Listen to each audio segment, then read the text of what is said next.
గుండె సమస్యలు ఎందుకు వస్తున్నాయి? ఇంకోటి గుండె సమస్యలు ఉన్న వాళ్ళు ఎలాంటి డైట్ తీసుకుంటే మంచిది వాళ్ళు? ఒకటి చూసుకున్నట్టయితే వాళ్ళ ప్రిన్సిపల్ వచ్చేసి లో ఫ్యాట్ హై ప్రోటీన్ అనేది ఎక్కువగా తీసుకోవాలి.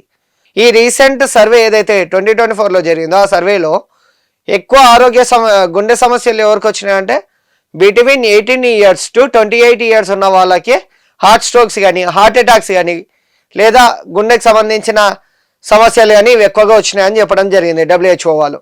ఇందుకోసం అవి వస్తున్నాయి తెలుసా? ఏ ఒక్కరికి తెలియదు. అంటే చాలా మంది అనుకుంటాం సార్ మేము డైలీ మరి బయటిది ఆహారం తీసుకోవట్లేదు మరి ఎందుకు వస్తున్నాయంటే చాలా మంది చేస్తున్న మిస్టేక్ ఏంటంటే ఫాస్ట్ ఫుడ్ ఒకటి, లైక్ ఇప్పుడు పిజ్జాలు కావచ్చు, బర్గర్లు కావచ్చు, లేదంటే తందూరీస్ కావచ్చు, మటన్ కావచ్చు. అంటే రెగ్యులర్గా బయట తయారు చేసే ఏ ఐటమ్ అయినా రెగ్యులర్గా తీసుకోవడం వల్ల అది గుండెకు హానికరం మాత్రమే అని చెప్పడం జరుగుతుంది.